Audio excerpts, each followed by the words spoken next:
Good afternoon, everyone. This is Divya Pratap, and I'm conducting today's session with Charandeep, who heads marketing for TVS Credit.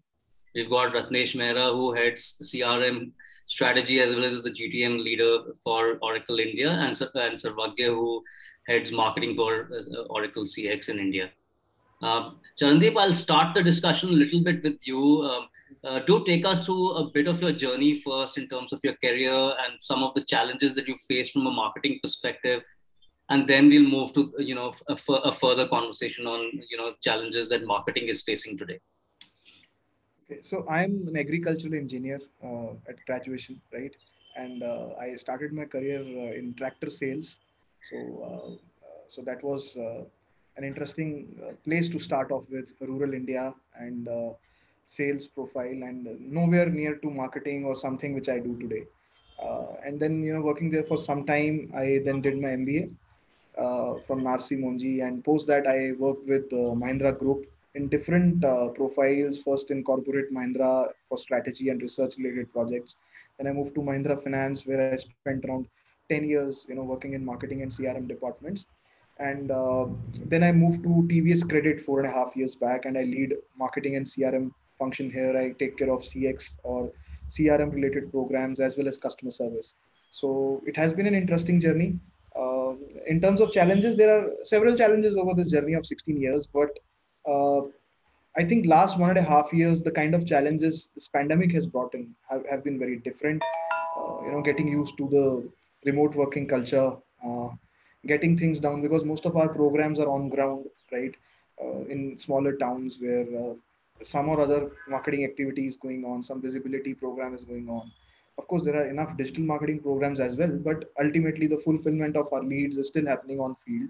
A lot of our call centers are operational. So how do you manage those set of entities and ensure that physical programs are running without you being there all the time, or you not being physically present in office? I think that has been one of the key challenges, getting adapted to this remote working culture. So but yeah, over this journey there could have been several other campaigns where something or other would have come up, but this is something which is from the recent memory. Okay, great. Ratnesh, would you also walk us through a little bit about your journey and some challenges that you've seen in marketing in your career as you've gone through this journey?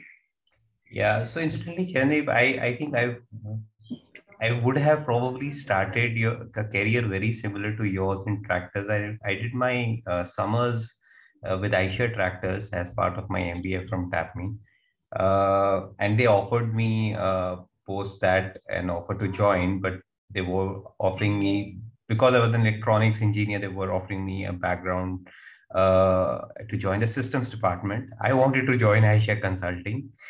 So I refused. I said, no, I'm not interested to come back to this. That was a thought process of mine. But yeah, that took me back to the world of IT, Satyam, and I wanted to IT companies, and I've been always there now. Incidentally, came back 2008 or 9. I actually restarted working with automobile industry a lot. I was working a lot with FMCG companies, likes of Levers and ITC, but then moved into automobile. Spent a lot of time with automobile, bit around commercial side of things also. Worked up slightly with Scott for some time, but yeah, nothing, not as deep experience as what you have with Mahindra. So as I said, earlier, I've always been a CRM CX guy. Way back in 2000 something, got introduced to this. Works earlier with global companies, now with Indian this thing. So my current job, it's both inward. I design, as I said, I look after whole building the go-to market for the Oracle competency. So the Oracle, the entire team is basically how I design their go-to market, and work with Sarvagya, who's my marketing counterpart. But I also work my old passion, which is basically working. I take some very selected customers and work with them on the strategy side of the things. Because in between, I also did a stint with my one of the big four. So that part of consulting is always on from my side. I think as I was also mentioning, I think over last 3-4 years, the kind of explosion which has happened, and the traditional CRM, the whole dealers and the whole trade marketing kind of things which we used to go through, I think today's world is absolutely gone. And it's not only in the B2C side, it's also B2B side. The kind of things we're seeing now on the customer experience and marketing side is amazing. The data, and the data, the signal that has absolutely exploded, I think. And people are just trying to get a hang around, the things, and the next wave of these smart devices and smart things are anyway on the way. So I see a big paradigm shift within 50, 10 years from, what I was talking about in 2008, 9. So yeah, exciting times. Yeah, just a background about myself as well, that, I started my career in 97. So it's been almost over 20 years. In fact, almost 24 years. I've been an advertising guy, worked with McCann, launched some large brands like Bridgestone in India, Happy Dent, Perfetti, Reckitt's, worked with Leo Burnett, then worked with TBWA. I worked with Lintas here in India. So I've been largely on the strategy side. Then I moved to Asia Pacific, where I used to work on Unilever. So if you aware of the Dirt is Good, Daag Achhe campaign, I used to work on strategy across APAC on that. And then I came back, joined Gray as an APAC resource as well as a global resource, worked quite a lot with their international offices and the New York office as well. And last 7 years, then I was actually with Publicis, where I was their chief strategy officer for India across digital marketing, brand marketing, creative planning, etc. And last 7 years, I run a consulting firm called Intertwined, where we do, again, a lot of work in the whole direct to consumer space, as well as more digital brand building space. So that's really my area of. Saragya, would you like to talk a bit about your journey and some challenges that you face as well? Yeah, sure. Well, I'll start with the challenges is the ROI on my programs and campaigns, which I face the most. But yeah, I've been a digital marketing guy, so and at the same time, I entered into analytics as well, alongside when I was having the boom for digital. So having worked with Google and an electronics manufacturer like Samsung and Huawei, now I'm with Oracle doing B2B marketing here. Back to you, Charan. Can we call you Charan? Yeah. Yeah. So just a little bit about, so when you talked about, and I completely agree with you that, the last 1.5 years have been like a sea change in a lot of ways. I always tell people, they say, the definition of evolution is sudden change. And what we have seen in the last 1.5 years is undoubtedly one of those big events of sudden change, which are going to move us towards a new era, a new way, because I don't think we have any other choice but to evolve. So in that context, what do you think are the key challenges that companies today will face from a marketing perspective? And what are some of the areas that, how are you coping with it in your current role as well? See, I would not call them challenges, right?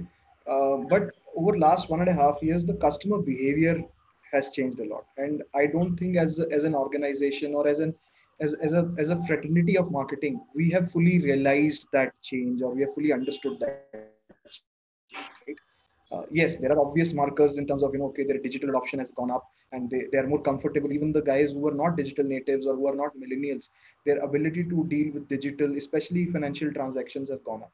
So that's an obvious change which we are seeing, that people are becoming more comfortable doing online. Not so, consumption of content was anyways on the rise, but the increase in trust levels on using online channels and doing transactions is definitely seen. So that's obviously something which, as marketeer, we are taking cognizance of, and ensuring that our digital assets are in line with those expectations. But at the same time, I think as a marketeer, we have to invest in understanding our customers much more better, understanding what changes have really happened in terms of their attitudes, preferences, mindsets. And if we don't invest as a fraternity, not, and I'm not necessarily talking about financial customers or generally, right? So we have to, I think, as a fraternity of marketing, we have to get into that. And that is going to be the core challenge, that what are the new insights emerging about our customers behavior, and that should drive some of the decisions we are going to take ahead. So I think that is the biggest challenge, that do we understand our customer the way we used to understand him, let's say 2 years back. So I think that's one of the major challenges or the change which one has to take into account. Right. I think that's a very rich area in terms of the fact that, the kind of changes we're seeing, you're absolutely right. The real tectonic shift has happened in customer behavior and especially digital adoption. Yeah. Like, we were talking about another side of a client where, they were about online investments and stock trading, and how the post the lockdown, no one imagined that stock trading and online stock trading would just boom in this country suddenly and people would adopt it. So clearly there are a lot of new areas of adoption and behavioral changes which has come actually out of this pandemic. Ratnesh, would you like to build on it in terms of challenges? And as Charan actually rightly says that they're not challenges there really, but they're more of observations in terms of how the world is changing and how we need to actually align ourselves and probably take new decisions. No, so see, Shannon is absolutely right. See, I think pandemic has propelled it, and I think we've seen mass digital, customers actually waking up and realizing that, their customers can't reach them, right? The call centers closed. This has actually, and the very fact that even behavioral wise, right? We didn't had an access to calling somebody out or reaching or going out to the offices or whatever. So I think that has propelled it, but I think that anyway had started. There were efficiencies around, people moving towards the self-service channels, for example, right? So I'm talking from more from a customer service perspective. People interacting with bots becoming more smarter, right? The number of interactions which other digital channels started happening over voice. So much change, and this pandemic just propelled it because there was no other option, right? The other area where I think the whole customer definition itself has changed today is because of this whole push towards digital research and people moving and spending more time on digital. The customer, by the time you acquire the customer, I think your interaction with them has already gone to so much levels, right? Because it is now from a prospect, and even I would say even take one step back from an unknown, right? From an unknown to making a prospect and to making and acquiring a customer itself. Today there is so much engagement happening, between a brand and a prospect, or a person.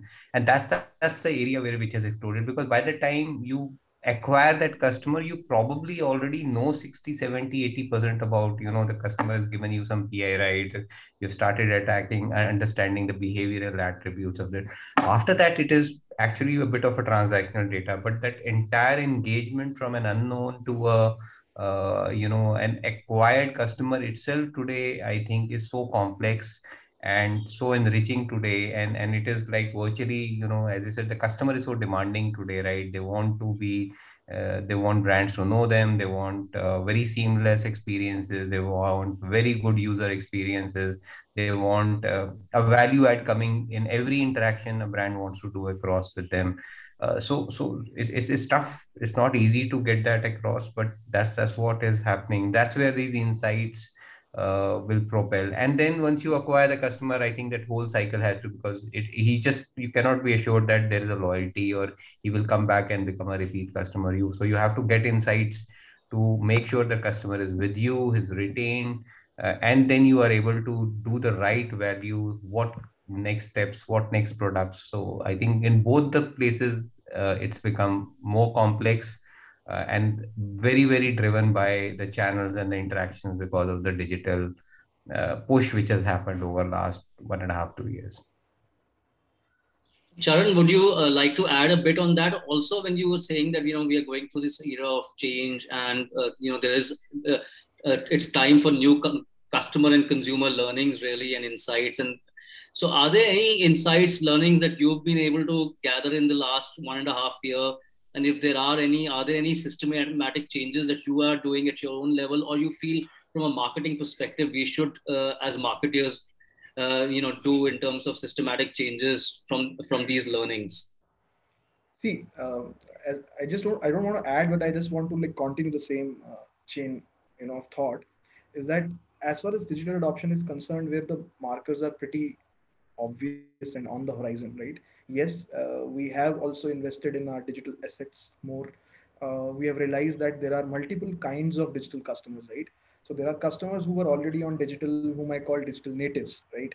So they expect better solutions. They are most probably deal seekers, right? So how do you deal with them is very different than, let's say, customers who have recently got on board or who are starting transacting with you. Let's say call them neo digitals, and so these are people from smaller towns, people who may not be of younger age groups, right? So for them it is very important that how do you invest in voice, you invest in vernacular. I think that again is very important, that so we actually expanded the number of languages on our core app from English to all 7 languages in last 1.5 years. So currently my app is available in 7 languages. Um, we are looking at revamping our assets in terms of making visuals more important. We are producing more video content. So and our chatbots and our IVR systems have seen better adoption. So even there the voice is playing a bigger role. So we are investing in understanding voice better and providing solutions there. So these are the parts where digital transformation is happening. But there are certain early signals that even the consumption patterns of the customers are changing, right? So for example, the way the luxury itself is perceived has changed in the last 1.5 years. People are not necessarily going to buy vehicles the way they used to buy. Of course, cars will be sold, vehicles will be sold, but the way they think about these assets as a part of their lives most probably has undergone a change, which requires a deeper investigation. So, for example, buying your first car was a great milestone for people, right? That oh, I am buying my first car. Then after certain years, but that's not the way the car buying is going to be perceived, right? So, Right. the idea that how consumption itself is going to change in terms of the basket of consumption, what is considered as luxury, what is considered as need, these things have undergone a change in last 1.5 years, from whatever I gather from the reports I have read, and this requires a deeper investigation. So while, as Ratnesh mentioned, digital journeys were already happening, they have got catalyzed because of faster customer adoption, and organizations also had to adapt quickly to having no physical setups available for a few months, and therefore it got hastened. True, but that would have anyways happened over next 2 3 years. It's not like that some people would not have done that. Pandemic has just catalyzed it, so it was something which was on the horizon. But there are things which have fundamentally changed in consumption behavior itself, which needs to be deeply investigated, is something which I wanted to say when you asked this question first. No, I agree with you. Fundamentally, it might actually change the whole culture of consumption only to start with. And in fact, the whole consumption economy that we had built, which was around, conspicuous consumption, that might actually change. So one example, I was reading a report sometime back today only, that the fact that Indians, there was a survey done in some 31 countries, including India, about what do you perceive as a good workplace, and definitely hybrid workplaces are going to be the future. And so people, if they are not working out from office, so the mobility itself changes the definition, right? What is really mobility? If you're Right. going to work from home or from the nearest coffee shop, or people want to work from smaller towns or some holiday homes and all. So while you are still doing consumption of luxury experiences, but it is not the same, right? So as a financial company, are you participating in that journey? So for example, the NBFCs who are in vehicle financing or asset financing space have to focus more on underwriting the consumer rather than giving based upon asset. So that itself is obviously something which most of the NBFCs like us are working on. So that's the idea, right? No, outstanding. I agree with you. And I fundamentally feel that there would be, you're absolutely right, that we need to go and dig deeper. But especially events like these will have a huge psychological impact on how people actually view consumption, or how do they look at stages of life, or what are actually, like in any case, we were hearing about millennials talking more about experiential economy, living for the moment, Hmm. a moment of joy, and therefore not really so much about possessions. And with a pandemic like this, being homebound, uh, suddenly there could be huge changes in the way consumers actually look at their needs and wants. You're absolutely right in that. Ritesh, would you like to build a bit on that? So you're right. For example, there's this whole automobile thing since we're talking. This whole thing between automobile industry and urban mobility has blurred, right? So today, it's one industry. You talk about an automobile, the big manufacturers are not talking that, a Toyota versus Honda, or Germans versus, American cars and all that. It is them versus, they're all part of urban mobility options, right? So urban mobility options could be electric cars for the future, or what Ola is attempting to do now, right? In terms of bringing in a whole set of this thing, or what the Olas and Ubers tried doing it, right? So they're all competing with the same problem, which is a person who wants to go from point A to point B in the most convenient way, which is what the today's Gen Z thinks about it, right? And the position of the car as an asset may not be the most important criteria. What they're saying is, what is the best way for me to travel from point A to point B in the best possible way, and whichever is offering me that. So what has happened now here is, this is fundamentally gone back to the drawing board, and new models are coming up, new product models, and so it's no longer about the behaviors. It is about also now new products coming in. It is about subscription services coming in, right? A new way of being acquired and letting an asset being used, right, through a subscription model coming in, right? And then obviously the whole of owning versus non-ownership is anyway there, right? Or using a public mobility functions out there. So what are we seeing? We're seeing behaviors are now driving, and they're the most important. They are driving, and that experience is driving products, pricings, new models, new revenue models, right? And the other thing what we are seeing out here is, it is no longer now, it's a very easy entry strategy for another person to come in, right? It just takes last week Ola guy to say, I'll put in 5 lakh electric vehicles every month or whatever in production, right? It's a paradigm shift from this thing. Ola is not supposed to be, but every two-wheeler is supposed to, it's a threat, right? Ola will become the major threat for this. So the same thing happened with Tesla, right? When Tesla came in, it took off. So it was no longer, as I was say, German cars versus American cars, right? All the big Detroit guys didn't face the competition from them or the traditional Japanese.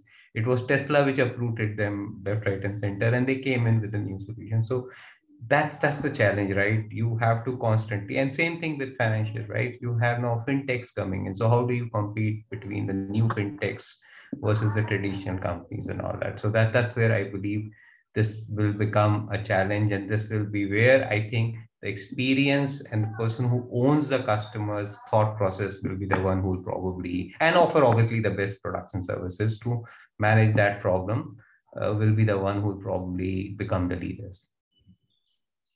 And just to build on that, how do you think from a future perspective we need to get sharper insights? Because clearly, whether we were 20 years back or today, understanding consumer behavior is at the heart of marketing.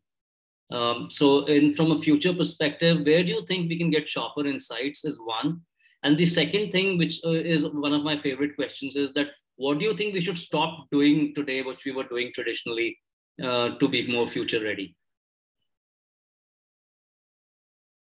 That's for me or Charan? Yeah, so I'm saying that sharper insights definitely will come from the consumer, right? So you have to spend time with the consumer, right? You have to invest in good quality research, and but then there is another field we talked about at the start today. So of course one has to invest in research, especially quality studies and ethnographic studies, and understanding day in life of your customer. And but if you are in space where you have customer data, which is in nature, right, not necessarily his personal data, there are enough insights to be drawn from the data one has. So for example, almost 30% of my customers at least once a month use my app, right? So there is a behavioral data. How do they use my app? At least my app, how do they use? What are the functions they are using? What are the features they are using? uh, then of course their financial behavior is available with us, right? How they are repaying, what are the modes of payment, have the modes of payment itself changed, right? And basic demographic data is there. But yeah, unlike let's say a Facebook or some other app, where the data is also into the domain of his preference sets, the customer's preference sets, and his personal life we don't have. But there are enough insights to be drawn here as well, right? To do more personalized campaigns, to do more campaigns which where you can tweak the offers to that kind of cohort's taste. So there are both ways. I mean, but I don't think that analytics is also a substitute for research, right? So they have to go hand in hand. And because research gives you much deeper insight into the nuances of the customer, while analytics will help you understand, okay, these are the kinds of cohorts or segments where this works and that works, but it doesn't still tell you. Especially the advanced analytical models still don't tell you why something is happening, right? It tells Right. you, okay, if this is the stimulus, this is what the response could be expected, but it really Right. doesn't always tell you the why behind it. And I think research gets that answer for you. So I Yeah. think that is something which organizations need to invest in. And No, no, I think you've summed it up beautifully, that the fact that, analytic can give us a lot of behavioral data, but when it comes to the whys of, going deeper into human motivation and understanding, yeah, the deep reason for that behavior is where we would still need to invest probably in more traditional research. Still talking to the customer or the consumer will always remain paramount, no matter how we talk to them, whether we talk to them through technology or we talk to them one on one. But clearly, the whys are very important to answer as well. see, the second part of your question, what we should stop doing, is more difficult, because I think the way marketeers are conditioned is we always start new things, we don't stop anything which is going. But I think very strong focus on what is working, what is not working, and what doesn't work for you. Having systems in place to understand what things are not working for you, what campaigns, what channels, and then moving your spends to things which are working for you. I think that is something which we continuously should do as an exercise, and not get enamored by, okay, now Instagram. So for example, a lot of youngsters in the team keep talking about why are we not investing in, let's say, Instagram as a channel for marketing, right? But whatever experiments we have done so far, the kind of customers we deal with, we get good response there. It's not like that we don't get good response, but those customers may not necessarily be mine with my current product portfolio. So that gives you insight. Okay, if I have to invest here, these are the kind of products I need to talk about, these are the kind of communication pieces I should give out. Now that understanding, and therefore stop doing the things for the just sake of it. I think that is what I would say. I don't have a very coherent answer for that part of your question. Okay. Ratnesh, what about you? One, in terms of how can one get sharper insights in this new world? And second, what should we stop doing, which we've been doing traditionally?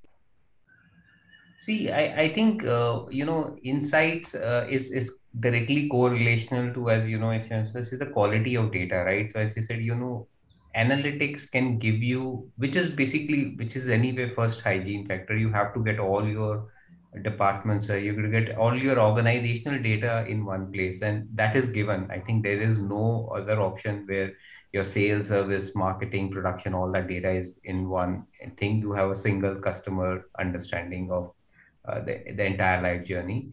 I think somewhere the new trend, which is what we're seeing, is how you marry that with the behavioral data, the inside data, which is coming from outside, which is outside your, which is not within your organizational domain. So if you see today, most of the CDPs, the future of CDPs, right, whatever we're calling it, it is no longer now analytical data warehouse. It is basically why it's called a customer data platform, because it is actually taking in all these signals, which from and despite whatever cookie less word coming out or whatever, you start looking at external data sets, and then you bringing it in and trying to enrich your data, and it's no longer a one time exercise, to constantly enrich the data, right? So research, yes, absolutely agree, but I think your signals which will come has to be now these new set of data which is live, which is absolutely actively coming in. Now, one of the things which I think happened, few years back, and in marketing it did happen, right? Because a lot of organizations actually let go of their data to specialized agencies and everything, right? And they just basically, because obviously there's the whole creative side of things, but they also let the insights and that data be received only from the inside perspective. But the granular data is something which they let somebody outside manage it. And I believe this, I'm seeing this trend now. Organizations are bringing their data back now. I think organizations want to own every little bit of information, and I agree, it is big work. We're talking about all the major brands trying to put in some research and the whole artificial intelligence teams and all that. But why are they doing it? Because what they're doing it is they're trying to bring that data in, and then they're trying to create insights out of it, right? Because that level of granularity and cross composition of this data, that data, bringing together is what will give. And this will, as I said, it will not end. Right now we are already talking about all these smart devices and all that data coming in, right? From consumers, right? They're already, for example, in talks about automobile industry in west, where the driving pattern or the car behavior will basically drive how the insurance of next year's insurance will be, because you don't need somebody to fill up the form. The car will basically tell you how good or bad the driver was, right? This is what the future is looking, right? You don't have the next insurance quote which will come to you will be basically known, right? They exactly know how you were driving the car throughout the years. I'm just talking about, again, what data, right? So, and data and that insights coming out, right? So bringing that data back, and I think investments into that is, and it will not be a one day, right? It takes time. It is a maturity model of the organization, how these systems are obviously also tied up with your activation systems, how they are tied up with your backend system, right? This is the whole process and architecture which has to be developed.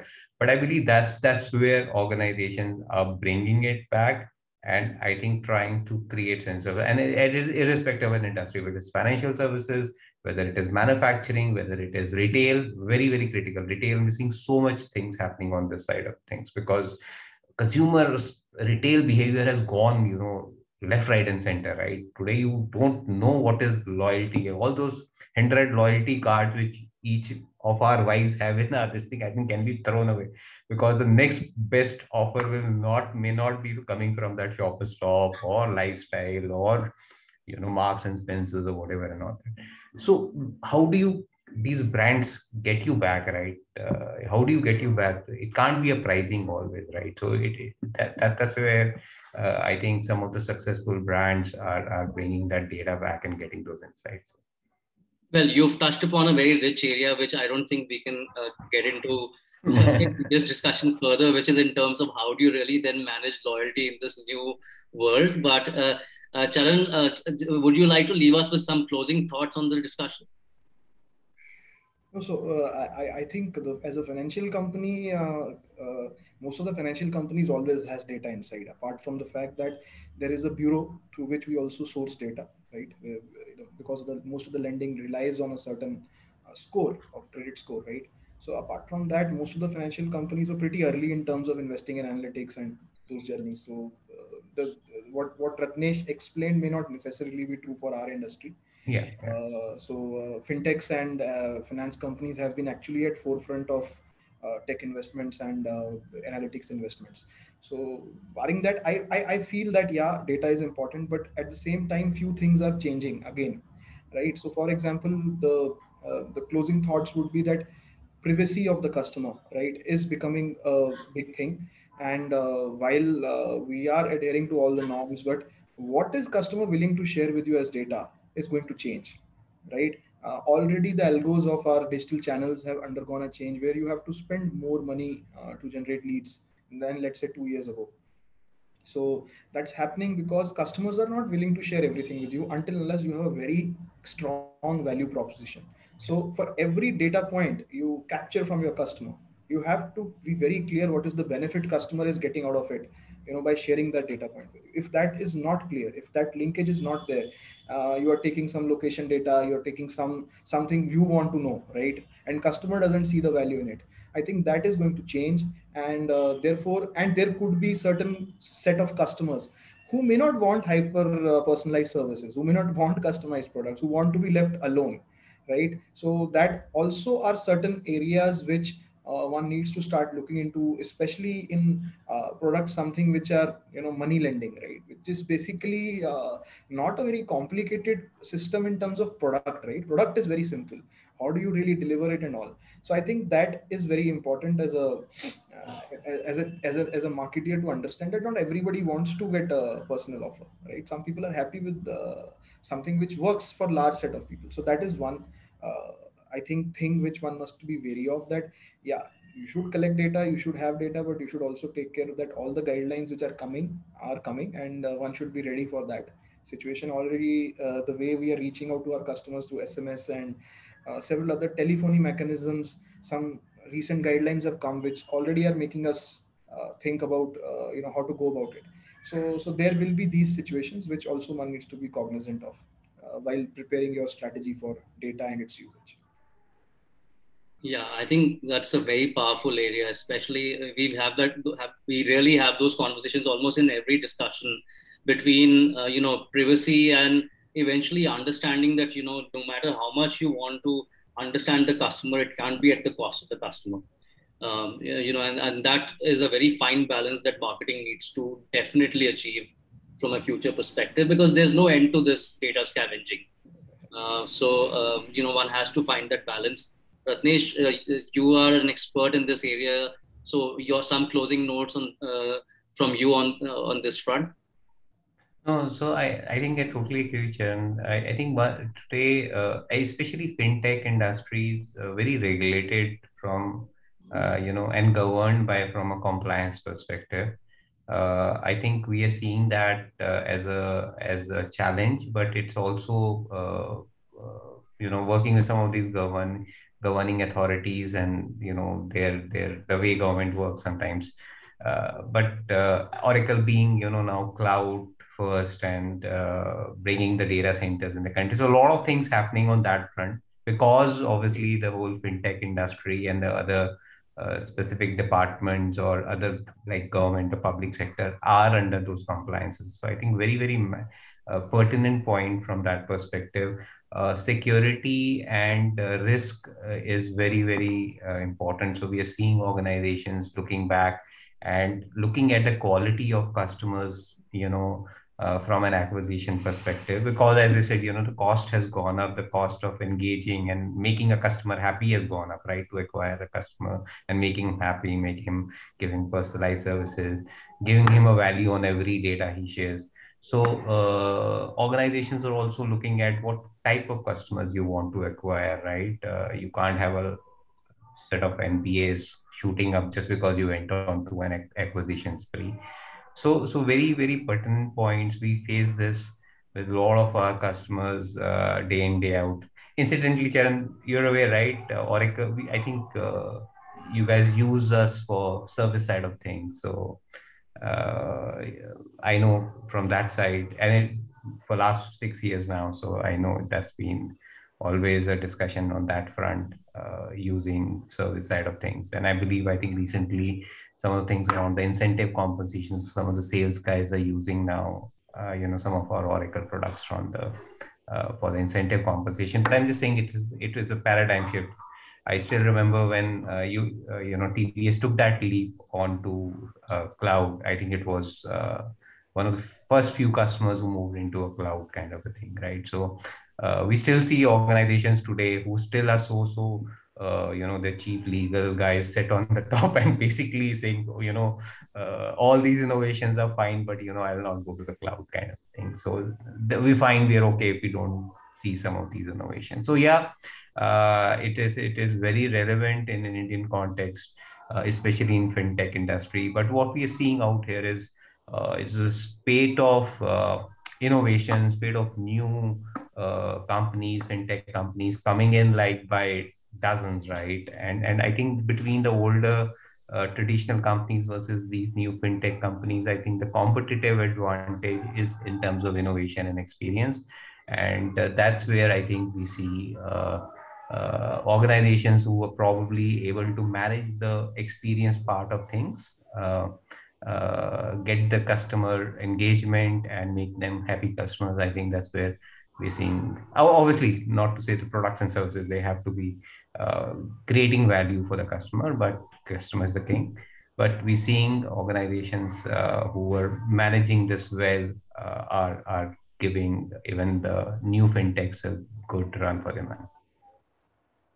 Great. On that happy note, and wishing, while we look at and gaze at the future, that, eventually it is about creating happy customers and consumers, and customer is the king, was the king, and hopefully will remain the king. Thank you so much for your time, Charan, Ratnesh, Sarvagil, for this discussion. Thanks a lot. Thank you. Thanks, Divya. Thank you. Sharon, sir. Thanks, Ratnesh.